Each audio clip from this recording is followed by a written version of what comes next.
Le jour de ce soir, donc, les Nishmat Ruchama Mesauda.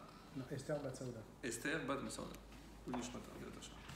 Alors voilà, donc on arrive à cette fameuse paracha de Kitavo, à ne pas confondre avec Kitetse, bien entendu, puisque Kitetse parlait, comme on l'a souvent rappelé, la semaine dernière, essentiellement de mitzvot qui ont trait, même si elles sont placées sous le signe de la sortie en guerre, mais on a bien compris que c'est la guerre contre le Yetzirah. Et là, on arrive à, une fois qu'on est sorti, on a quitté, quelle est la récompense à cet effort? Kitavo el haaretz, c'est arriver à la terre. De là, on comprend, mes amis, que l'arrivée de l'installation en terre d'Israël, c'est une récompense. Et qu'on ne peut y parvenir que kitetse, si tu es capable de sortir. Sortir de notre engouement, de notre exil, de notre confort, c'est peut-être déjà un premier pas. Et dans la paracha de Kitavo, même si essentiellement on retiendra son chapitre 28, tristement célèbre, comme le chapitre des malédictions, puisque comme vous le savez, un grand nombre de malédictions seront prononcées dans cette paracha, et c'est dommage d'en faire essentiellement, ou on va dire, l'essence de cette paracha, puisqu'il y a aussi des bénédictions. Et ça, on a tendance malheureusement à l'oublier, puisque c'est vrai que ce qu'on appelle les klalot, les tochachot, les réprimandes, les reproches, les klalot, ce sont des malédictions qui surviendront en cas de désobéissance ou d'infidélité. Alors, beaucoup s'interrogent sur le fait qu'on arrive à la fin d'une année, donc le mois de Elul, on s'apprête à commencer une nouvelle année, et voilà qu'on tombe sur une paracha qui contient autant de malédictions. Bien connu est cet enseignement de nos maîtres, Tichleshana vekileloteha, que l'année se termine avec toutes les malédictions. Et on termine, c'est le premier on va dire, chant que l'on entonne en Arvit de Rosh Hashanah, et on termine en souhaitant Tachel Shana Ubirchoteha, que commence l'année avec ses bénédictions. Et donc, nos maîtres voient ici, évidemment plus qu'une coïncidence, le fait que cette paracha soit toujours lue vers la fin de l'année, avant Rosh Hashanah, comme ça on peut dire Tichleshana vekiloteha, que l'année se termine avec les malédictions. Donc les malédictions finalement restent l'année passée, et comme ça on pourra commencer une année vraiment avec toutes les bénédictions. Alors ça c'est pour expliquer, on va dire, le calendrier. Mais il n'en reste pas moins que c'est assez étonnant que la Torah s'étale autant sur des choses assez effrayantes. Donc la vérité, lorsqu'on lit de près tout ce passage, assez effrayant.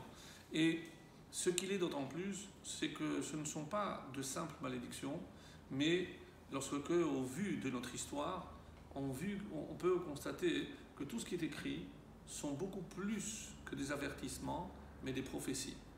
Sachez que si vous oubliez, vous déviez, vous êtes infidèle, vous désobéissez, voilà ce qui va vous tomber dessus. Et tout sera comme c'est écrit, malheureusement. Tellement que, comme vous le savez, il y a deux endroits dans le Chumash, dans la Torah, où il y a des malédictions, dans la paracha de Bechukotai et dans la paracha de Kitavo. À quoi ces deux textes correspondent-ils? D'après toujours l'enseignement de nos maîtres, c'est aux destructions des deux différents temples. Donc, il faut lire dans Kitavo aussi ce passage qui a trait à deuxième exil, donc consécutif à la destruction du deuxième temple, avec la description de tout ce qui s'est passé d'ailleurs réellement, comme c'est marqué. Mais ce n'est pas ce qui va nous occuper essentiellement dans cette paracha, puisqu'on va aussi essayer de faire un lien avec Rosh Hashanah. Et pourquoi devrait-on faire le lien avec Rosh Hashanah? Alors, lorsqu'on regarde le début de notre paracha, et c'est vrai qu'on est un petit peu étonné de voir que ça s'insère très mal avec la suite, puisqu'on commence sur un ton, on va dire, extrêmement positif, Veraya kitavo, lorsque tu viendras, c'est pas une condition, c'est une affirmation, c'est une prophétie, lorsque tu viendras, donc ça s'adresse à nous. C'est vrai qu'on a tendance à croire que ce sont les propos de Moshe au peuple qui se tient devant lui, mais Veraya kitavo, au singulier, toi tu viendras aussi, sache que la fin de chaque juif, c'est d'atterrir en terre d'Israël. Et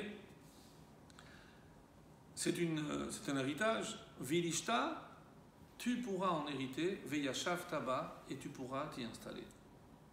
Donc, c'est une prophétie, mes amis, que Moshe ne connaîtra pas, puisque Moshe qui annonce cette prophétie, lui-même ne pourra, hélas, en profiter, puisque, comme vous le savez, il ne rentrera pas en terre d'Israël.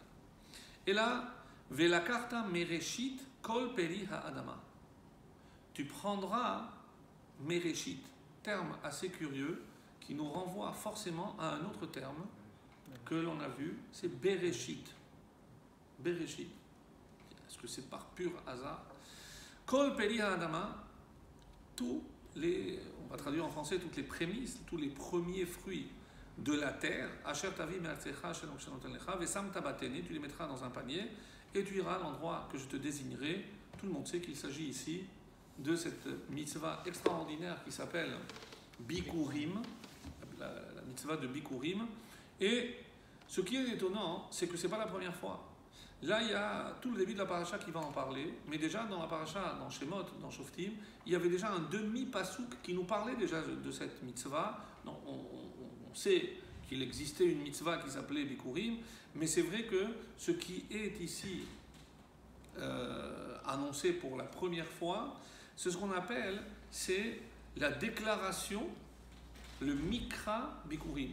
C'est qu'est-ce qu'il faut dire? On ne se contente pas, et c'est rare qu'on nous dise, et voilà, lorsque tu apporteras, voilà ce qu'il faudra réciter.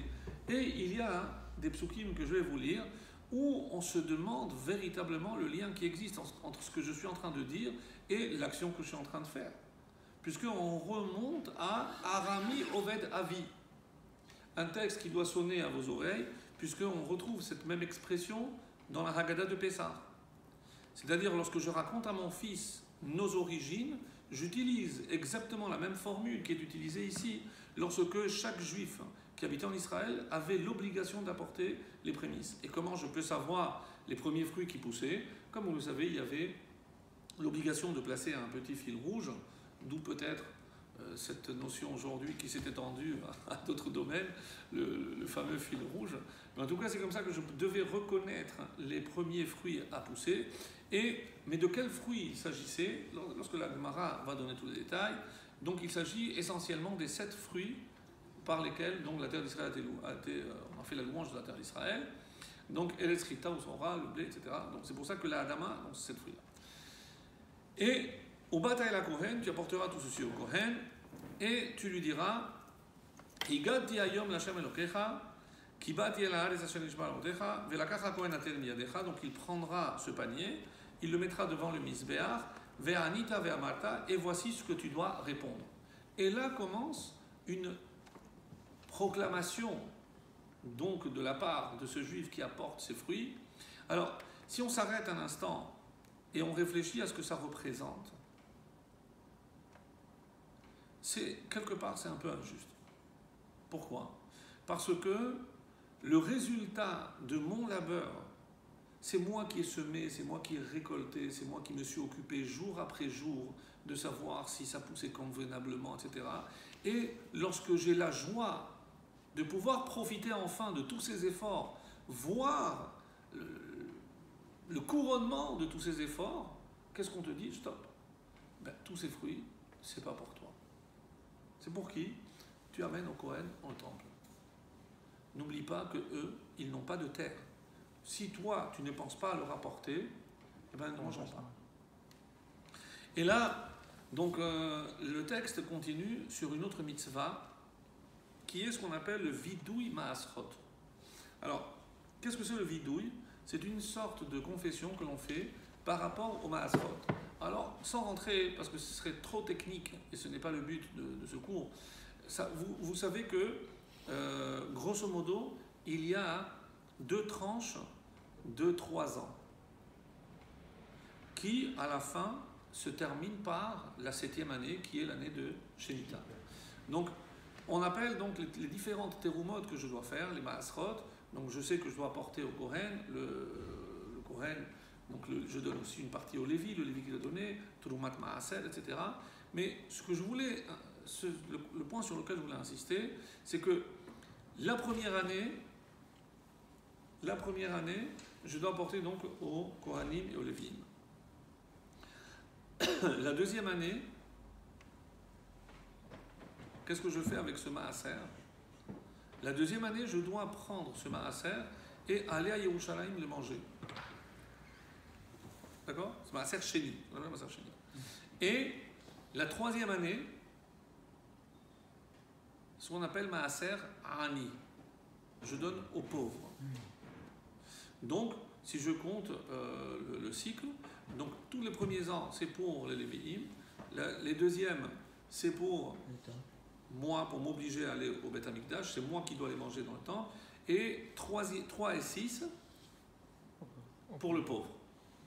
Et la septième, puisque je ne prends rien, je ne donne rien. Donc, ça c'est grosso modo ce qu'on fait. Et là, ce qui est assez étonnant, c'est comment c'est marqué.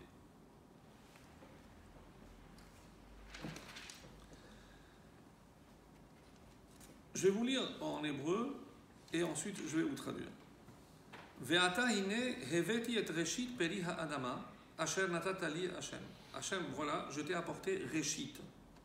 Et donc, c'est assez étonnant parce que le Midrash dira pourquoi cette mitzvah s'appelle reshit. Reshit. Parce que ça vient de roche, le début de quelque chose. Donc le début de la récolte.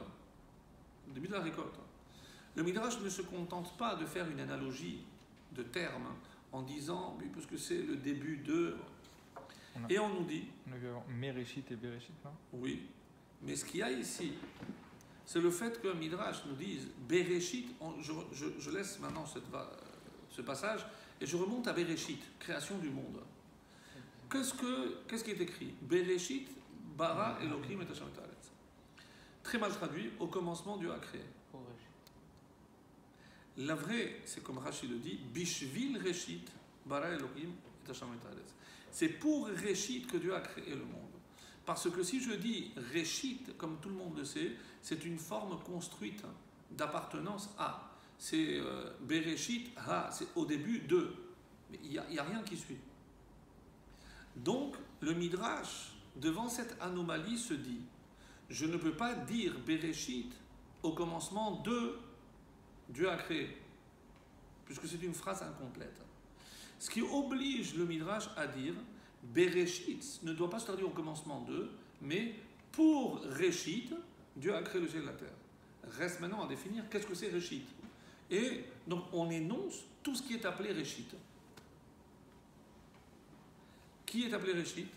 Le peuple juif. Qui est appelé Reshit? La mitzvah de Bikurim et de Maaser. Et là, je ne comprends pas très bien. Vous êtes d'accord avec moi que comment une petite mitzvah comme celle-ci peut dire ou justifier le fait d'avoir créé le monde? Il a créé le monde par bonté aussi. Non, c'est parce que c'est la finalité. Est-ce que c'est la finalité? C'est pour... Parce que je peux dire, pour Israël, Dieu a créé le monde, donc c'est une finalité, pour permettre à Israël, puisque Reshit aussi, la Torah est appelée Reshit. Reshit Chochma Yirat Hashem. Donc pour la Torah, Dieu a créé. Mais évidemment, tout est vrai. Pour la Torah, je comprends. Pour Israël, parce qu'il va accomplir la Torah, je comprends. Mais choisir de toute la Torah une petite mitzvah et dire que pour cette mitzvah, Dieu a créé le monde, ça ne manque pas de nous étonner. C'est assez étonnant. Pourquoi cette mitzvah justifierait-elle plus que d'autres la création du monde? Alors, il faut que je lise la suite et vous allez le comprendre.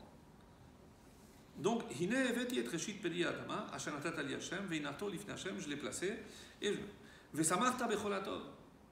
Donc maintenant, tu peux te réjouir de tout le bien que Dieu t'a donné, toi avec ta maison, etc. Ki techalel la'aser et kol ma'asar tevoatecha bashana shelishit, lorsque tu auras terminé de prélever tous les prélèvements, les dîmes, bashana shelishit, la troisième année. Donc pour les pauvres. Les pauvres. Shenata Maaser, Venatata la Lévi, une fois que tu auras donné aux Lévi, tu auras donné à l'étranger, aux pauvres, à la veuve. Ils pourront eux aussi manger, ils seront rassasiés. Et là tu pourras dire, maintenant que j'ai tout accompli, regarde, tout ce que tu m'as ordonné, j'ai rien transgressé de ce que tu m'as demandé. J'ai pas mangé en état d'impureté. Alors, où ça nous mène? Qu'est-ce que tu demandes à Hachem? Voilà, tu es en train de faire une constatation. J'ai fait tout ce que tu m'as demandé, exactement comme tu m'as demandé. J'ai mangé, j'ai donné, j'ai... Très bien. Maintenant, qu'est-ce qu'on lui demande en conclusion? Hashkifa mimeon kotsecha, contemple de la résidence de ta sainteté, minha shamaim, de là-haut du ciel, ubarechet amecha Israël, et bénis tout le peuple. Qu'est-ce que j'en ai à faire, moi, tout le peuple? Moi, maintenant. Moi, j'ai fait tout ce que tu m'as demandé, j'ai apporté, j'ai donné, j'ai mangé. Alors, bénis-moi, moi. Non, bénis tout le peuple. Ve'et adama, la terre que tu nous as donnée, ka'asher nishbata, comme tu l'as juré à nos pères, eret zavat chalav utvash, une terre où ruisselle le lait et le miel. Rashi. Hashkifa, c'est un terme assez étonnant qui n'est utilisé que dans un autre contexte qui n'a strictement rien à voir. Et comme vous le savez, ça fait partie des méthodes d'étude. Lorsque je veux comprendre le sens, je regarde aussi dans quel autre contexte il se trouve. Et écoutez attentivement ce que Rashi va nous dire à ce propos. Hashkifa mimon kotsecha, contemple. Donc, il y a une idée de contempler de haut en bas, min hashamayim, c'est-à-dire comment je contemple. Donc, Hachem jette un regard, regarde de là-haut et il dit, on a fait tout ce que tu as décrété sur nous. C'est Rashi, je vous dis. Maintenant, fais ce que tu dois faire. Chez Amarta, pourquoi? Parce que tu as dit, si vous suivez mes préceptes, etc. La tête là, nous. Bechol yom iyu anecha chadashim ke'ilu bo bayom nistaveta alehem. Quel est l'enseignement ici? C'est que chaque jour, je dois accomplir une mitzvah comme si c'était la première fois. Et je vais vous dire après d'où on apprend cela. Mais avant toute chose, où est-ce que je retrouve ce terme de hashkifa? On le lit dans le Mismor. Dans le Chumash. C'est dans Bereshit. Et c'est là-bas que Rashi va nous révéler quelque chose d'assez étonnant. Dans Bereshit, lorsque Hachem s'apprête à détruire la ville de Sodome.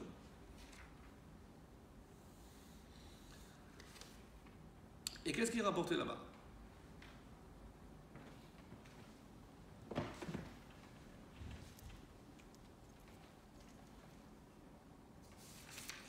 Donc, on est au chapitre 18.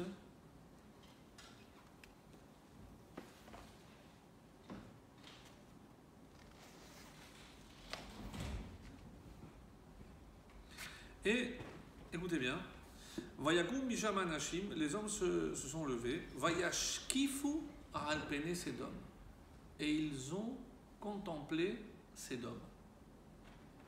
Vayashkifu, c'est le même verbe qui est utilisé. Et là, je vous lis, si je ne me suis pas trompé, c'est ici que Rashi, voilà, Vayashkifu. Écoutez bien. Kol hashkafa b'mikra, chaque fois que ce texte, ce verbe est utilisé dans la Torah, les ra'a, c'est pour le mal. Chutz, mais attention, il y a une exception. Laquelle? Mais hashkifa mimeon kotsecha, notre texte. Chaque fois que ce verbe est utilisé, que tu le vois dans tout Teilim, dans toute la Torah, chaque fois que ce verbe est utilisé, c'est toujours pour le mal. C'est-à-dire, Hachem a un regard de rigueur, de din, et il s'apprête à juger avec une extrême sévérité. La preuve, ici, qu'est-ce qui va se passer? Dieu va détruire Sédom. Et non seulement une destruction par le soufre et le feu, mais rien ne poussera plus jamais rien dans toute l'étendue qu'occupait la ville de Sédom. À quel point c'est une destruction, c'est pas juste pour punir les habitants, mais toute la région restera sinistrée pour tout jamais. Donc une sévérité extrême. Chutz, attends, la seule exception, tiens, c'est notre paracha. Pourquoi? Écoutez bien ce qu'il dit la suite. Chez Gadol Koach, parce que c'est par la grandeur et la force, Matanot Aniyim, du don aux pauvres, chez Ofer, qui peut transformer Midat Harogez, les Rachamim.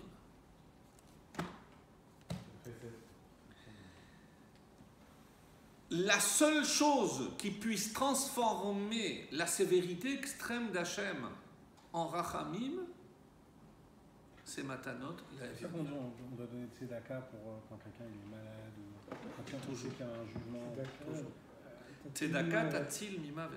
Tzedaka. Alors, nous, on n'arrive pas à se rendre compte à quel point ça peut se transformer. Maintenant, il nous reste, on va essayer d'approfondir un petit peu parce que c'est tellement choquant.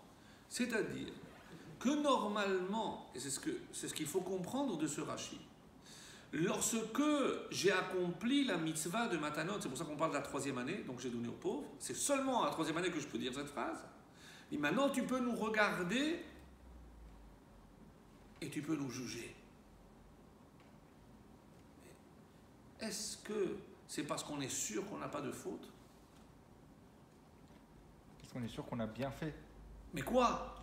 Cette mitzvah de Matanot, c'est-à-dire parce que j'ai donné, comme si le fait de donner aux pauvres pouvait effacer, c'est pas que je n'ai rien à me reprocher, j'arrive comme nous on s'apprête. Et quand est-ce qu'on va se présenter pour être jugé? Midat Hadin, Yom Hadin, le jour du jugement, c'est Rosh Hashanah. C'est-à-dire, vous comprenez maintenant que Réchit, c'est comme Rosh. Et on va essayer de comprendre pourquoi Rosh Hashanah. Qu'est-ce qui se passe? Pourquoi on appelle la tête de l'année? Qu'est-ce qu'on aurait pu dire? Techilat Hashanah, Shana Chadasha, peu importe. Et pourquoi Rosh, la tête? C'est ce qui décide de tout. Mais c'est comme si... C'est ce qu'on définira la suite de l'année en fonction. Ça va définir... Mais c'est comme si l'année est un corps. Oui. Ça s'impose comme réflexion. C'est-à-dire comme si toute l'année est le corps, et dans cette année, dans ce corps, c'est la tête. C'est Rosh Hashanah qui représente la tête. Alors, mes amis, pourquoi? C'est pour ça qu'on mange la tête. Parce qu'on mange la tête. On souhaite d'être la tête, etc. On va décider en fait, c'est la tête qui décide. Oui. Vous savez pourquoi on souhaite en mangeant la tête? Chéniller les roches. Vélo les ânes. Comme on a l'habitude de dire, selon les différentes coutumes, en Rosh Hashanah, la tête de poulet, tête de poisson, tête de mouton, chacun ce qu'il trouve. Pas de problème. Chéniller les roches, qu'on soit à la tête. Mais est-ce que c'est pas une expression d'orgueil qu'on soit à la tête? Non, ça peut être comme ça, oui. Ouais. Ça Non, pourrait. Ça pourrait. Ça pourrait laisser entendre que, mais ça dépend de quelle manière on le voit. Non, mais chaque chose Chaque a son fois qu'on rôle. montre. Parce que si on le voit de cette manière-là, c'est-à-dire que l'orgueil par rapport justement aux autres, c'est-à-dire qu'on est supérieur aux autres, effectivement, mais c'est pas dans ce sens-là qu'il faut le prendre. maintenant je vais évoquer ce que j'ai dit au début. Le peuple juif est appelé Réchit. C'est-à-dire que quelque part, nous sommes la tête des peuples. Pour que le corps aille bien, il faut que la tête aille bien. Le corps, c'est toutes les nations. C'est le monde entier. Tous les humains. Et si tous les humains représentent le corps, le peuple juif représente la tête. Chez Nihir les roches, qu'on ait le mérite d'être la tête. C'est-à-dire, c'est nous qui allons donner la direction au monde entier. Mais vous comprenez ce que ça implique comme responsabilité, mes amis? Donc c'est une question de rôle. Oui. C'est pas qu'on vient fier en disant qu'on soit toujours nous les prix Nobel, les meilleurs des startups. C'est pas comme ça. C'est pas ce qu'on est en train de demander. Et les Chachamim ont vu une allusion magnifique dans les roches. Parce que Dieu te dit, mais je te dis, tu veux être la tête des nations? Il te reste une seule chose à faire. Les roches, c'est les initiales de La'asot, Retzon, Avinu, Sheba Shamayim. Accomplir la volonté de notre Père qui est dans les cieux. La'asot, Lamed, Retzon, la volonté, le Resh, Avinu, Aleph, Sheba Shamayim, les roches. La'asot, Retzon, Avinu, Sheba Shamayim. Tu accomplis la volonté du Créateur, tu seras la tête. Tu seras la tête. Et si on joue ce rôle, toute l'humanité suivra. Alors, on revient aux pauvres. Vous comprenez que qu'est-ce qui a marqué la fin de Sédom? Que représentait la ville et l'idéologie de Sédom? Ils n'avaient pas le droit de donner les pauvres. Aux pauvres. Ouais. C'est Ils se faisaient tuer. l'anti-chesed. Sédom exprime exactement l'inverse de ce qu'on est en train de dire ici. Parce que eux tenaient une idéologie, mais qui est très perfide. Pourquoi? Parce que s'il est pauvre, peut-être que Dieu a voulu qu'il soit pauvre. Alors, je ne vais pas contrecarrer la volonté divine. Laissons-le pauvre. Laissons-le pauvre. Ça se tient. Ça se tient. Tellement que ça se tient que c'est la Torah qui vient nous dire tu dois donner aux pauvres. Parce que toi, tu donnes pour accomplir la volonté du ciel. Plus encore. Vous savez que pour tout ce qui est les prélèvements, les dîmes, les trumot et les maasrot, il y a une règle que si j'ai une récolte sur laquelle je n'ai pas encore prélevé les trumot et maasrot, cette récolte s'appelle Tevel. Tevel. Et quelle est mon attitude à l'égard de cette récolte? Je ne peux pas la consommer. C'est ma récolte, c'est moi qui ai fourni tous les efforts, c'est moi qui ai transpiré pour cette récolte. On te dit stop, tu ne peux pas en profiter. Comme si elle ne m'appartenait pas. Tant qu'on n'a pas donné. Tant qu'on n'a pas donné, à qui de droit? Et à qui je donne? Aux Lévim, aux Kohanim, eux n'ont pas de terre. Donc quelque part, ils sont aussi un peu pauvres. Parce qu'ils s'occupent de tout ce qui est spirituel. Donc à moi de subvenir à leurs besoins matériels. Et les pauvres, parce qu'eux non plus n'ont pas de quoi manger. Exactement. Exactement. Et il y a une explication du Rav Kook que j'aime beaucoup. Mais comment expliquer que moi, je suis à Israël, je viens à Yerushalayim dans le temple et je mange ce maaser? Et il répond d'une manière, comme il a le secret, il dit parce que il y a en nous tous, en chaque juif, il y a une parcelle de Kohen. De Kohen. Mamlechet Kohanim.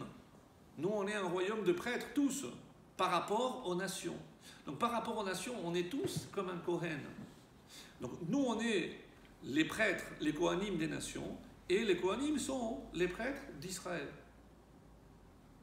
C'est grave, juste donner aux pauvres ou aux Kohanim? Première année aux Kohanim et aux Lévites. Deuxième année, non. La troisième année aux pauvres. Maaser Ani. C'est quoi un pauvre? Ça, y a des définitions. Il y a plusieurs définitions dans la halakha et plusieurs définitions dans la Gemara. Généralement, un pauvre est défini par celui qui un lopat besalo, c'est-à-dire il n'a pas de quoi manger demain. C'est-à-dire si je lui donne à manger aujourd'hui, il mangera aujourd'hui et demain il ne sait pas comment il va manger. Ça c'est un pauvre. Et c'est tous les 3 ans qui... Oui, Il peut manger qu'une fois tous les 3 ans. tous les 3 ans il mange. Alors, ça s'appelle maaser ani. Ça peut en rester beaucoup. Hein. La tzedaka c'est autre chose.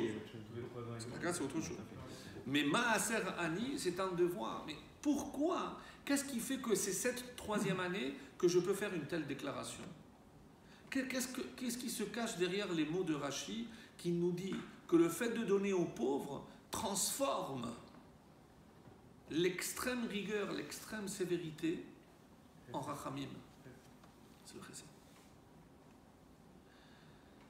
Pour nous, c'est un enseignement magnifique. Parce que on va être jugé. Et qui peut prétendre ne pas avoir quelque chose à se reprocher? Personne. Personne. Mais on est en train de dire que la Torah nous donne le moyen de transformer ce qui s'appelle cette rigueur en miséricorde. Hashkifa, tu peux regarder même avec sévérité, mais comme je sais que je viens d'accomplir Maaser Ani, je n'ai rien à craindre. Rien à craindre. Et quoi? Et tout le reste, comme si cette mitzvah l'emportait sur toutes les autres. Et pourquoi? Parce que qu'est-ce que c'est le vrai chesed? C'est penser à l'autre avant soi-même. Je pourrais dire, vous allez dire, oui, mais bon, moi, chez les nations aussi, oui, mais regardez dans la démarche. Dans la démarche, je peux dire, j'ai acheté, j'ai mangé, bon, il me reste, je vais donner. Même lorsque je suis censé prélever le maaser de ce que je gagne, je ne dis pas, je dépense tout ce que j'ai besoin, et ce qu'il reste, je donnerai 10%. Comment ça marche?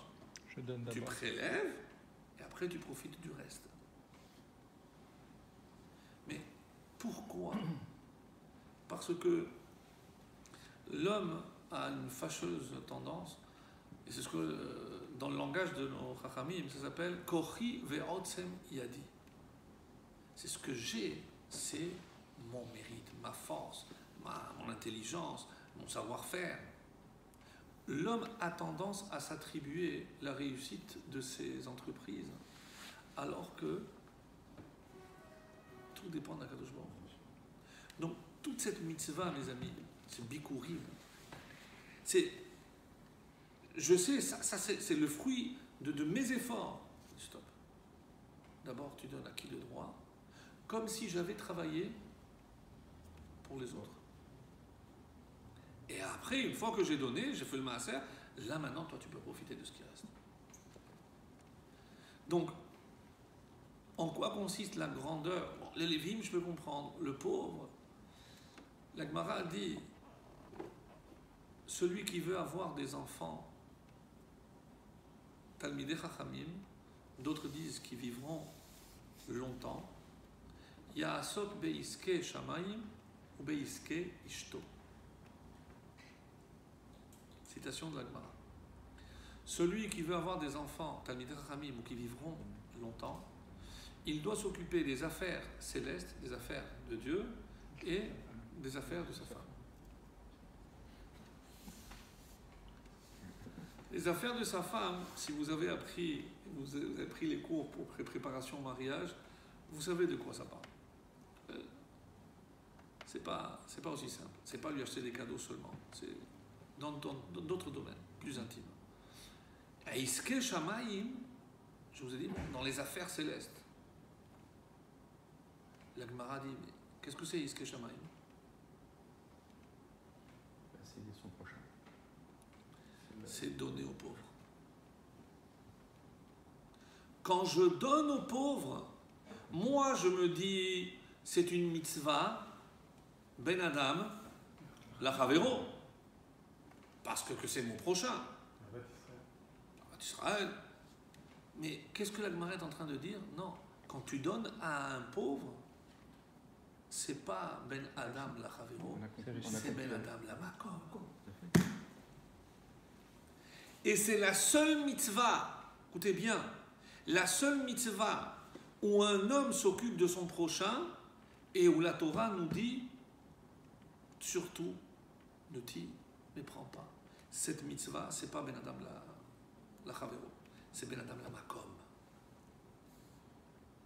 Tu t'occupes d'Hachem, des affaires de Dieu. Comme si quelque part, on est en train de te dire, si cet homme est pauvre, c'est parce que Dieu a voulu qu'il soit pauvre, mais pour te permettre à toi de faire le nécessaire pour lui.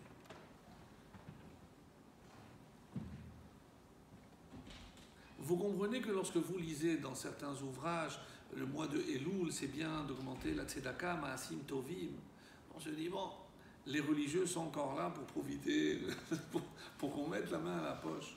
Mes amis, c'est beaucoup, beaucoup plus profond que cela. Beaucoup plus profond. D'où je sais que l'année peut être considérée comme le corps. Il y a une phrase assez étonnante qui dit que Aïné Hachem, en parlant de la terre d'Israël, les yeux d'Hachem sont sur la terre, Mereshit Hashana Adaharit Hashana. Dieu pose son regard, un petit peu comme ici à Shkif, Dieu pose ses yeux, son regard sur la terre du début de l'année jusqu'à la fin de l'année. La Gemara dit, qu'est-ce que c'est Acharit? C'est curieux. Atsof Hashana, Reshit Hashana, c'est du début, c'est quand? Rosh Hashanah. D'où on sait que tout est décidé à Rosh Hashanah, parce que les yeux d'Hachem, chaque fois qu'il est question des yeux, comme ici à Shkifa contempler, c'est jugement. Donc il y a un jugement. Mais Reshit Hashana, Dieu va nous juger du début à Rosh Hashanah, ad Acharit, jusqu'à ce qui va se passer à la fin. Acharit, comme Acharit à Yamin. Acharit Hashana. La Gemara dit, ne dis pas Acharit. Comment je dois le lire? Acheret. Bravo. Acheret peut se lire.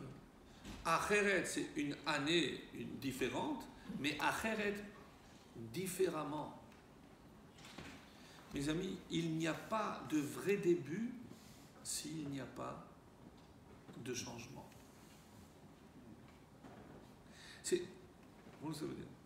Nous sommes en train de dire que je pourrais célébrer chaque année Rosh Hashanah, mais s'il n'y a rien qui diffère en moi entre ce que je vais entreprendre cette année et ce que j'ai fait l'année écoulée, ça ne s'appelle pas Reshit Hashanah, ça ne s'appelle pas Acharit Hashanah, ça ne s'appelle pas une autre année. D'où les engagements qu'on doit prendre pendant les Slichot. Donc, quand on parle de préparation à la nouvelle année, évidemment, se lever plus tôt, la tzedaka, le ma'asim tovim, prier plus, prier mieux, tout ce que vous voulez. Mais ce qui va déterminer l'année, vous comprenez pourquoi en 2 jours va se jouer toute l'année. Pourquoi on évite de dormir? C'est pas interdit, mais pour que le mazal, notre destin, notre chance, traduisez comme vous voulez, ne s'endorme pas. Il y a plein de symboles. On n'a jamais vu, à part Pessah, mais où on explique chaque élément du Seder. Ici, l'aliment importe peu. La preuve, j'ai dit la tête de poisson, de poulet, parce que c'est la symbolique. C'est la signification profonde, pas ce que je mange. Pas ce que je mange. Donc vous remarquerez que dans la terminologie, souvent en araméen, silka, ou c'est yistaleku, pour que disparaisse. Donc il y a, finalement, c'est des jeux de mots. C'est comme si je mangeais des mots, je ne mangeais pas un aliment. Parce que on est dans le symbole. On est dans le symbole.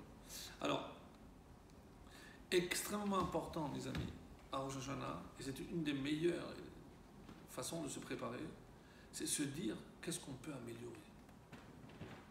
Si je ne me pose pas cette question, qu'est-ce que cette année va être différent pour moi de l'année écoulée? Acharit acheret. Si je ne change rien, ce ne sera pas une autre année. C'est la même. C'est la suite. Donc il n'y a pas à ce moment-là de roche. Il n'y a pas de renouvellement. Pas de renouvellement. N'oubliez pas, même si on le dit souvent, que Rosh Hashanah, premier Tishri, c'est pas la création du monde, la création de l'homme. Parce que nous, on va toujours à l'essence. C'est-à-dire, célébrer la création de l'homme prouve que le but de la création du monde, c'est la création de l'homme. Dieu n'a créé le monde que pour l'homme. Et quand est-ce que, et c'est pour ça que lorsque je parle de renouvellement, mais qui se renouvelle? La terre, le soleil, c'est le même, il tourne. Alors qui se renouvelle? C'est l'homme. Ce qu'il y a de pire pour un homme, le pire, c'est de ne pas se renouveler. C'est pour ça qu'il a évité de dire Kitov pour l'homme. 2 fois. Et pour tout le reste, c'est Élie. Tout à fait. Tout à fait. Et l'évolution. Le roi Salomon dit Tov acharit davar mereshito. Tov, il est mieux, il est bon. Acharit davar, la fin d'une chose, mereshito, que le début. Qu'est-ce que ça veut dire? C'est que lorsque quelque chose commence, je ne peux pas dire sur un début s'il est bon ou pas. Quand est-ce que je peux dire que c'est bon? À la fin. Donc c'est mieux la fin d'une chose que le début. Puisque le début, un voyage, j'entreprends un voyage, mais je devrais être content lorsque je reviens du voyage. Tout s'est bien passé, il n'y a pas d'accident, donc Hachem. Je dois me réjouir à la fin. Mais ça ne colle pas avec notre attitude. Ça voudrait dire que nous, on termine une année, on devrait se réjouir. Le Rosh Hashanah, c'est le début. Rosh Hashanah, c'est le début. C'est aussi la fin. Mais, contrairement à toutes les autres fêtes, qui pour inclus, c'est la seule fête où il n'y a pas de notion de joie. De joie. Ah, mais Kippour, je m'excuse, c'est avec les abstinences, oui. Mais la Gemara, en tout cas c'est une Mishnah, qui contredit exactement ce que vous pensez. Il n'existe pas de jour plus joyeux pour le peuple juif que Kippour. Donc, après on expliquera pourquoi. Ça veut dire que Kippour, c'est un jour joyeux. Bon. À part ça, Yomim Tovim, évidemment, qui avait Samarta Bechagecha. Donc, la seule vraiment fête, la seule fête où il n'y a pas cette notion de réjouissance, d'ailleurs, il y a une tenue, il y a une certaine austérité, comme on traduit Noraïm, redoutable, on a peur, on est jugé, c'est vrai, cela ne nous empêche pas de bien nous habiller, d'être confiant, mais pas joyeux. Quand j'ai un jugement, je ne vais pas joyeux. D'accord? Donc, c'est le début, c'est peut-être pour ça alors. Donc je dois attendre la fin. Bah alors on devrait faire une fête à la fin de l'année. Oui, mais peut-être que on n'a pas fait tout ce qu'il y avait à faire. C'est pour ça que Donc alors c'est un peuple pessimiste de office. Il ne peut pas se réjouir au début, il ne peut pas se réjouir à la fin. Alors attendez, mais bon, heureusement qu'il y a des Yamim Tovim entre-temps, etc. Mais vous comprenez aussi pourquoi à Kippour je peux me réjouir.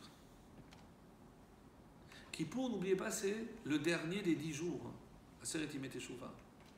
Donc, et Kippour, c'est la fin. La fin de quoi? De Rosh Hashanah. À Rosh Hashanah, je suis jugé, mais la sentence, c'est à Kippour. Là, je peux me réjouir. Vous comprenez ce que je veux dire? Donc là, il y a une raison de se réjouir, ne serait-ce que parce que je sais que j'ai fait des efforts 10 jours. Mais 10 jours pour 365, ça vaut le coup. Mais on ne connaît pas la sentence. mauvaise. La sentence, on l'a qu'à la fin de l'année. La sentence, on a à la fin de l'année. Non, la sentence, on la connaît. Nous, on ne sait pas, mais c'est déjà Non, mais- signé non, mais là-bas. c'est- Non, mais c'est pour ça qu'on pourrait se réjouir parce qu'on a passé l'année. Oui, bravo. Parce que le fait d'atteindre un Rosh Hashanah, ça prouve que notre jugement a été favorable. Hachem nous a concédé une année supplémentaire. Bravo. Ce serait une raison de se réjouir. Mais il y a une autre lecture. Tov acharit davar. La fin d'une chose ne peut être bonne, mais réchito. C'est en fonction du début. Si le début est bon, la fin sera bonne. C'est la richesse de l'hébreu. Comment une phrase, je peux la faire dire, et parce que, vous comprenez, Tov acharit davar, une chose à la fin est bonne, mais réchito, parce que du début, il était bonne. Mais si le début n'est pas bon, Ah, parce que la Teshuvah, alors comment ça? alors, parce que maintenant, et c'est pour ça que la sentence ne vient qu'après. Parce que on te donne maintenant 10 jours. Au lieu de 2, Dieu va prolonger. Alors, vous allez me dire, et on revient, parce que chaque année on dit la même chose, oui, mais ça fait un peu hypocrite. Parce que je sais que la sentence va tomber à Kippour. Du coup, je Et vais que, tout bien faire pendant les jours. il me reste après Rosh Hashanah 8 jours, donc je vais mettre des bouchées doubles, je vais... Peu importe. Ça s'appelle Aseret Imé Teshuvah. Oui, il n'y a qu'à cela ne tienne. Mais pourquoi? Parce que on ne vise pas que Kippour. Qu'est-ce qu'on vise? Toute l'année. Parce que si on veut que toute l'année soit bonne, elle sera à l'image de ces 10 jours. Comment je vais me comporter ces 10 jours? Donc même si j'ai loupé le coche à Rosh Hashanah, je fais la sieste. C'est pas mortel. Ça ne veut pas dire que je vais m'endormir toute l'année. Non. Mais je n'ai pas mesuré l'ampleur de cette fête. Et très sincèrement, il n'y a que dans certains milieux où on sent une ferveur exceptionnelle à Rosh Hashanah. N'oubliez pas que pour nous, la journée de Kippour, c'est la plus longue. On a l'impression que ce sont les prières les plus longues. Faux. La Mida est plus longue à Rosh Hashanah. La Amida la plus Rosh longue de Hashanah, toute l'année, ouais. c'est celle de Rosh Hashanah, Ouais. c'est le Moussaf. Le Moussaf, il est- Moussaf. Avec, comme nous, les Sfarades, on fait avec le chauffard à l'intérieur, Zichronot, les souvenirs, Malchouyot, c'est énorme. Mais parce que tout se joue à ce moment-là. Tout se joue à ce moment-là. On dit que c'est comme si Hachem se demandait, est-ce que j'ai bien fait de créer l'homme? Qu'est-ce que ça veut dire, juger? C'est individuellement, certes, Le collectif. mais le collectif. Parce que Kol Beroué Olam. Adam Arishon est le premier qui a dit Bo venishtachave venichra'a ifne Hashem osenu. Venez. À qui il parle? Bo nishtachave venichra'a. On va se prosterner, on va s'incliner. À qui il parle? L'ifne Hashem osenu. Devant Hashem qui nous a fait. À toutes les créatures. On dit que cette phrase, il l'a dite à Rosh Hashanah, premier Rosh Hashanah de l'histoire.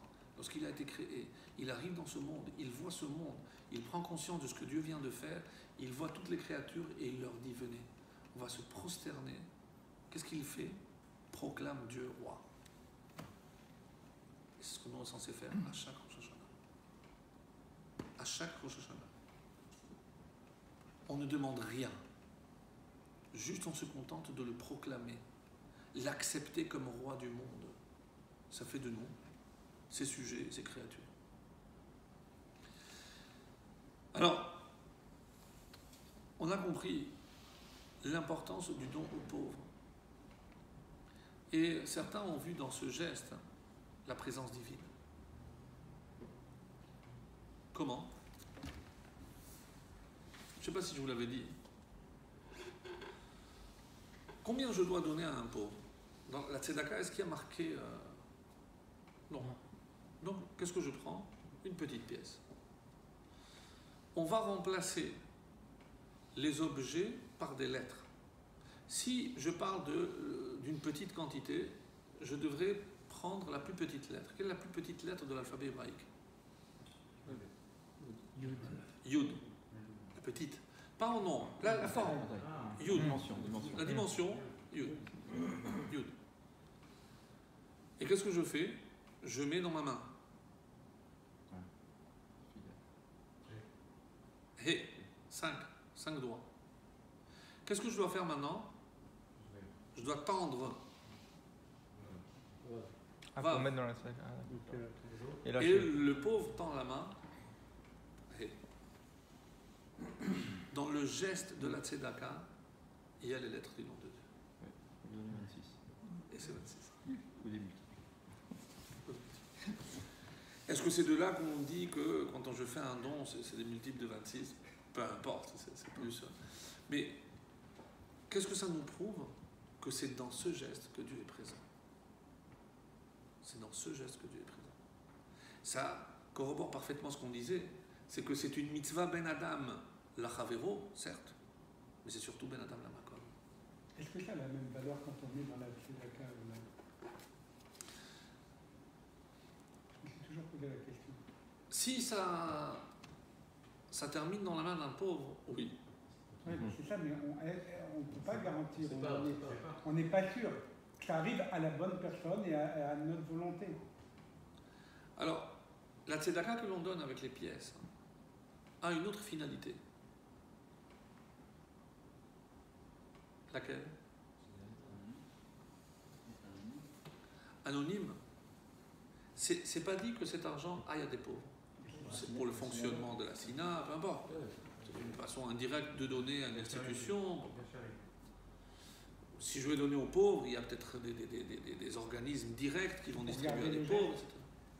C'est pour garder le geste, pour pas perdre l'habitude. Exactement. Mais C'est nous entraîner à donner. Parce que, encore une fois, je donne 3 pièces. Un petit peu comme le Machasit Shekel, il est marqué 3 fois, etc. Je donne pour m'habituer à donner. Et il n'y a pas marqué combien je donne, 3 petites pièces, même d'un centime. alors pourquoi il faut donner de la main droite alors que la personne qui est gauchère doit aussi donner de la main droite? La main droite, C'est comme l'amour. vous le savez, représente toujours le chesed, la bonté. Et chaque fois que je donne toujours avec la main droite. Et même quand Peu importe, quand je sois Même gaucher quand ou on droitier, il faut Toujours. donner avec la main droite. Parce que dans les séphirotes, pour ne pas les citer, mais c'est la droite exprime le rachamim. La gauche, c'est le dit. C'est la rigueur. Souvent, on a Avec dit, la gauche. dans un geste aussi anodin que mettre des chaussures, on commence toujours Par le pied droit. par mettre le pied droit. Oui, non, là, c'est plus. Mais on laisse le pied gauche. Je ne sais pas si j'avais donné une explication que j'avais lue une fois, magnifique. Et pourquoi? C'est la question. J'avais dit, exactement. Shabbat, pas ce Shabbat peut-être, Non, c'était. 2 ans, peut-être 3 ans. Il y a tout ce que la Torah essaye, comme on l'a dit, c'est de permettre à l'homme de changer, de s'améliorer. Et comment je peux changer la nature profonde d'un homme? Soit je lui demande de se marier, et là il n'a pas le choix.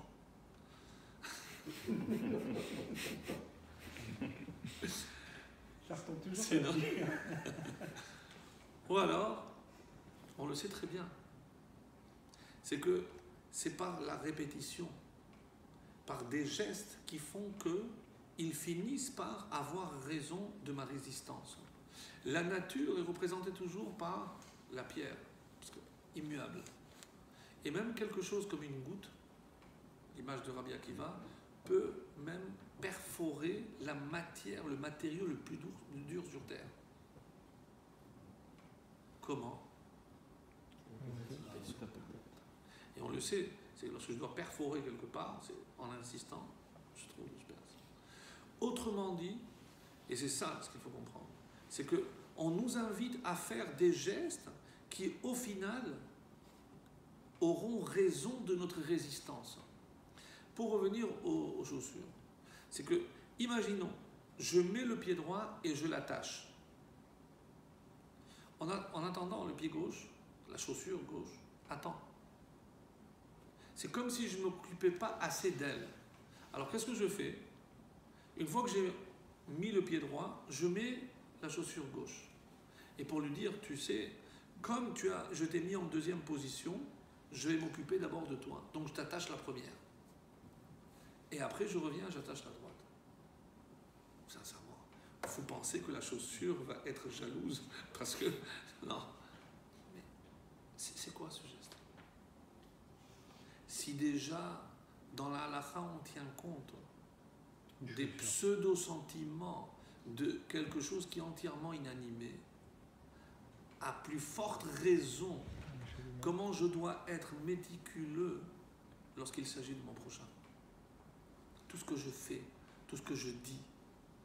Et comment je peux arriver à être pointilleux parce qu'on me demande de faire attention à un geste qui ne revêt vraiment pas d'importance à mes yeux et encore moins à les chaussures. Ouais. Mais c'est pareil. Lorsque je fais les tilas, la main droite Vers sur la main gauche. dans la main gauche. Et la main gauche serre la main droite. C'est-à-dire, au final, la main droite s'occupe de la main gauche, mais c'est la main gauche qui va... je dois me laver les mains. Donc, laquelle je vais laver d'abord? La droite. Mais c'est une fois que j'ai donné à la main gauche. Parce que j'aurais pu prendre avec la main gauche et verser. Alors, elle est là, elle va dire, ah, moi je suis là, le serviteur de la droite. Non. Alors, qu'est-ce que je fais? Je remplis avec la droite et je donne... Et après, je roule. Mais le droit gaucher, c'est encore... C'est plus compliqué parce que là, les réflexes, ils sont... Ils sont sortis. Ils sont inversés. C'est encore un peu gaucher, on voit un peu Ah, qui doit réfléchir déjà. Ouais. Un gaucher. Un gaucher réfléchit à l'envers. je suis pas Alors, un pour travailler. Pour revenir à cette magnifique mitzvah des Bikurim, je pense que ce n'est pas par hasard que lorsque on peut affirmer devant Hachem, on a fait tout ce que tu nous as demandé, exactement comme tu nous l'as demandé, c'est pour que l'on sache que ce qui est important aux yeux d'Hachem, ce n'est pas simplement ce que tu as fait pour lui, pour Hachem, les mitzvot entre toi et Dieu. Parce que je ne peux prononcer cette phrase que lorsque j'ai fait le Maaser Ani, c'est-à-dire lorsque je me suis occupé de l'autre. Et on a aujourd'hui malheureusement tendance à oublier ce détail. On croit que maintenant on va mettre des bouchées doubles, et ben je vais faire des efforts pour mieux faire Shabbat. Bravo. Je vais faire des efforts pour manger Chalak Bet Yosef. C'est exceptionnel. Mais est-ce qu'on va entendre quelqu'un dire je vais faire attention de comment je vais parler pour ne plus blesser ma femme? En fait, dans les engagements, il faut prendre un engagement en fonction de l'autre. Bien sûr. Aussi et surtout. Aussi et surtout. Est-ce que quelqu'un va se dire... parce que même, c'est tellement éloigné de nous qu'on ne pense même pas à travailler dans le domaine de la relation avec mon prochain. Sans oublier que mon prochain le plus proche, c'est mon conjoint. Celui que je peux blesser le plus facilement.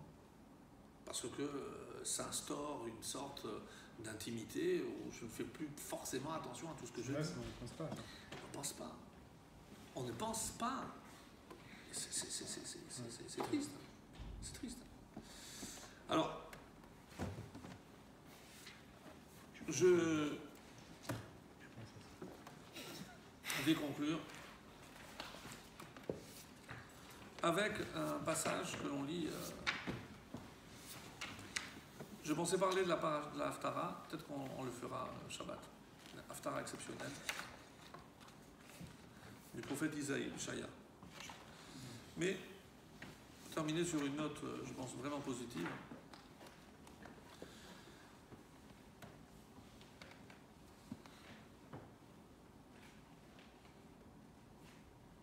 Eh bien, je vais choisir la conclusion de l'Haftara. J'en dirai pas plus, mais qu'est-ce qui a marqué dans la fin de l'Haftara? Ve'amer kulam tzadikim. et ton peuple, c'est tous des justes. Je sais pas. C'est magnifique. Ve'amer kulam tzadikim. Le prophète Isaïe se lève et dit, Hachem, tu as de quoi être très fier. C'est comme si quelqu'un vient voir un papa et dit, vos enfants, Bléna, tous des tzadikim. Bon, parce qu'on sait qu'il y a forcément peut-être une brebis égarée. Ve'amer kulam tzadikim. Tout le peuple, c'est des tzadikim. Leolam yeshu aretz. Et ils vont hériter la terre. Est-ce que ça veut dire que chaque juif a une parcelle de terre qui l'attend? Netzer Mata'ai, un plan de germe de mes plans. Ma'aseh Yadai, ce que j'ai fait avec mes mains, Ma'aseh Yadai, l'œuvre de mes mains, Lehit Pa'er, dont je peux être orgueilleux, dont je peux m'enorgueillir. Alors, qu'est-ce que le prophète essaye de dire par là? Vous lirez attentivement cette plus belle Haftarot, à mon sens. C'est comme si, après avoir lu toute la série de malédictions, on nous rehaussait un petit peu le moral, et Isaïe est là pour le faire. C'est chapitre 60, Haftara exceptionnel. Alors, qui dit comme suit? Voilà. Par quoi elle commence? Kumi Ori qui va horaire. Lève-toi. Ori, éclair, brille, qui va horaire, car ta lumière est arrivée. Et c'est quoi ta lumière? Urvod Hashem, la gloire de Dieu, Alayir Zara, elle va briller sur toi. On parlera ici, au début, de cette terre, ce terme de lumière apparaît 7 fois dans les 2 premiers versets. Comme si on n'a plus besoin du soleil, on n'a plus besoin de la lune, on n'a plus besoin des astres. La seule chose, la seule lumière dont Israël va profiter, c'est la lumière qui vient d'Hachem. Et dans ce contexte, les 2 derniers, l'avant-dernier verset, Ve'amer, ton peuple, tous des justes, comme on l'a dit, Leolam Yishu Aretz, Netzer Mata'ai, c'est comme une branche que j'ai plantée. Pourquoi faire les hit pa'er? Pour me glorifier. À quoi ça fait allusion? C'est que chaque juif, c'est comme si Hachem nous avait planté. Maintenant, on attend qu'il pousse. Alors, la question que se pose ici, mon maître, est la suivante. Ce verset est cité comme preuve à un passage que tout le monde connaît. Kol Israël yesh lahem chelek leolam haba. Shene'emar, d'où je sais que chaque Israël a une part dans le monde futur. Shene'emar, ve'amer kulam tzadikim leolam yishu aretz. C'est le verset de notre Haftara. C'est-à-dire que le verset de notre Haftara est utilisé pour prouver que chaque juif, Kol Israël yesh lahem chelek leolam haba, a une part dans le monde futur. Alors, la question posée ici, je ne comprends pas. Tu apportes une preuve de ce qui mérite aussi une preuve.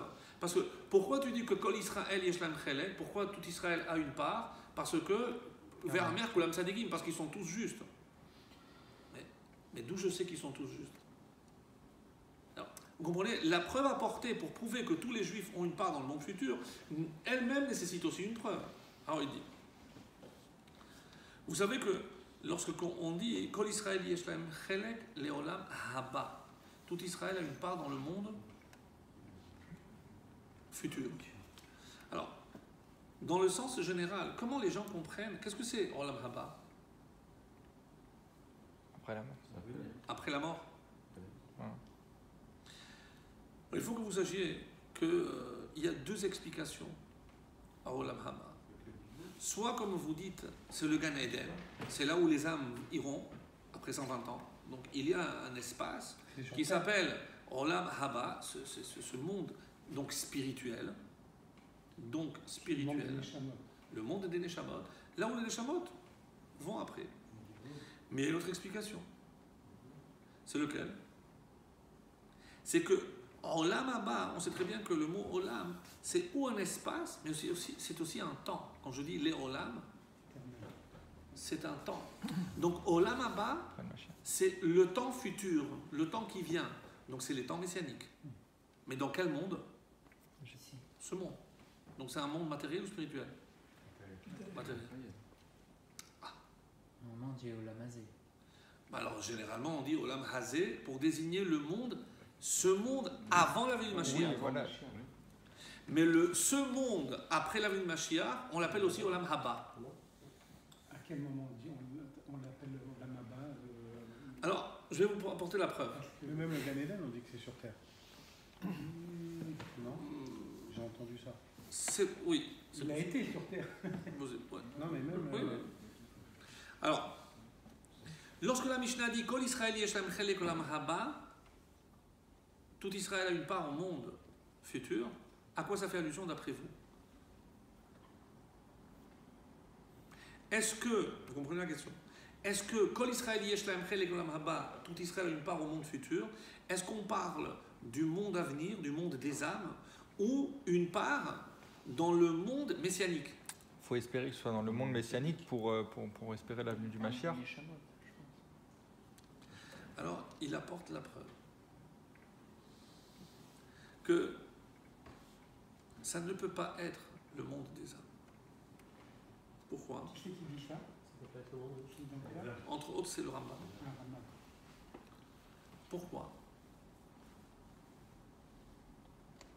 Parce que le Olam Haba, pas tout le monde va l'avoir. Il faut le mériter. Oui, mais à partir du moment où tout le monde va y aller. Mais je ne parle pas du monde des âmes. Parce que dans ce monde des âmes, ce qu'on appelle le Gan Eden, Tout le monde l'a pas. tout le monde l'a pas. Donc comment je peux affirmer Kol Israël yesh lahem chelek leolam haba, tout le monde a une part. Mais celui qui n'a pas accompli sa mission ici, on sait très bien qu'il reviendra. Donc il n'aura pas. Donc je ne peux pas affirmer quelque chose qui dépend uniquement de l'action de l'homme. Alors c'est quoi cette phrase? Et on prouve par là que quand je dis Kol Israël yesh lahem chelek leolam haba, c'est tout le monde va profiter des temps messianiques. Et la preuve, pourquoi je dirais que c'est plus un monde matériel plus que spirituel? Et il dit parce que quelle est la preuve qui est apportée? Les Olam Yirshu Haaretz, ils vont hériter la terre, donc matériel. Netzer Mata'ai, c'est une branche que je vais planter. Ma'aseh Yadai. Donc Ma'aseh, c'est un acte physique. Et c'est comme ça qu'il conclut. Ve'amer kulam tzadikim, nitan hayale paresh, on aurait pu imaginer que c'est les Gan Eden. Parce que c'est aussi appelé Eretz. רק הביטוי מעשה ידיי שבסיום הכתוב מוכיח שהכוונה היא לתקופה של אחת תחילת המתים. שכן המילה מעשה אינה יכולה להתייחס אלא לדבר גשמי. Ici, il s'agit forcément de quelque chose de matériel.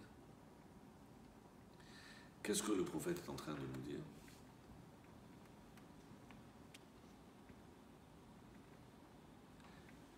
C'est quoi la prophétie ici? Qu'il y aura Mashiach. Qu'il y aura Mashiach. Que toutes les âmes seront là. Toutes les âmes viendront vivre ces temps messianiques ici-bas. Pourtant, on dit que tout le monde n'aura pas le droit à la Davidim. Alors, ça semble contredire. Et c'est pour ça que d'après ce qu'on vient de dire, Shabbat, quand la dernière âme descendra. Là viendra le Mashiach. Mais ce qu'il dit, non, c'est que est-ce que tout le monde aura Triatametim? C'est une marque locale. Est-ce que tout le monde méritera de revenir? dehors d'Israël, non. Parce que ceux qui n'y Sauf croient que pas. Ceux qui n'y croient pas, il y a une partie. Alors, ça paraît contredire ce qui est ici. Mais il y a une différence. C'est que lorsqu'on parle des temps messianiques, on parle de la dernière délivrance. Et là où tout le monde est d'accord, que contrairement à toutes les autres délivrances, là ça concerne tout le monde. C'est-à-dire, lorsqu'on est sorti d'Égypte, 1/5 est sorti. Lorsque on a voulu reconstruire le deuxième temple, à peine 1/10 du peuple est revenu de Babel. Lorsqu'on va reconstruire le troisième temple, tout le monde reviendra. Donc, lorsque je parle, lorsque le texte dit ici Kol Israël yesh lahem chelek leolam haba, lorsque le moment de la délivrance arrivera, tous ceux qui sont en vie, tout le monde profitera de cette période-là. Pas ceux qui sont au Gan Eden. Ceux qui sont au Gan Eden. C'est pour ça que je ne parle pas de Triatamétim. C'est de deux choses l'une. Soit je dis que c'est Triatamétim et que c'est le monde des âmes, mais d'après l'explication que j'ai voulu donner, non. Et pourquoi je dis que c'est une consolation extraordinaire pour nous? Parce que tant qu'on est en vie, et tant on espère en la venue du Mashiach, on a la certitude qu'on sera là-bas, qu'on fera partie de ce qui est écrit ici. Kol Israël yesh lahem chelek.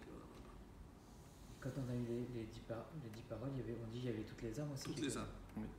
Mais c'est les âmes. Pour d'autres raisons. Quand vous dites la Géoula, pour un homme sur terre, par exemple, après la venue du Mashiach, qu'est-ce qu'il va. Parce que s'il va pas au Gan Eden, par exemple, il va où? Mais il reste là. Il revient, il reste sur terre. Je ne vais pas parler maintenant de où vont les âmes. C'est pas du tout le cours. Qui se réincarne, qui ne se réincarne pas, c'est pas le cours. Transmigration d'âme, etc. C'est pas du tout le cours. Et c'est pas du tout ce dont je voulais parler. Je voulais dire que lorsque on sort d'une lecture aussi assommante dans le sens où Que les malédictions. des malédictions, vient ce texte de Isaïe, et pour moi, c'est la plus belle des consolations. N'oubliez pas que nous sommes en pleine période Shiv'a de Nechamuta. C'est les 7 semaines de consolation après la période des 3 semaines. C'est-à-dire que forcément, donc, il y a dans les propos de Isaïe ici une consolation extraordinaire. Et c'est de cette lumière, parce que tout le monde pourra jouir de cette lumière. Donc, ne gardons pas la vision néfaste, funeste, noire de ce qu'on a lu dans la paracha. Ici, si cette Haftara parle de lumière, plus que parler de lumière, elle apporte de la lumière. Et c'est ce qui devrait véritablement nous consoler. C'est que tant qu'on est en vie, on aura tous la chance de pouvoir profiter des temps messianiques. Mais Exact.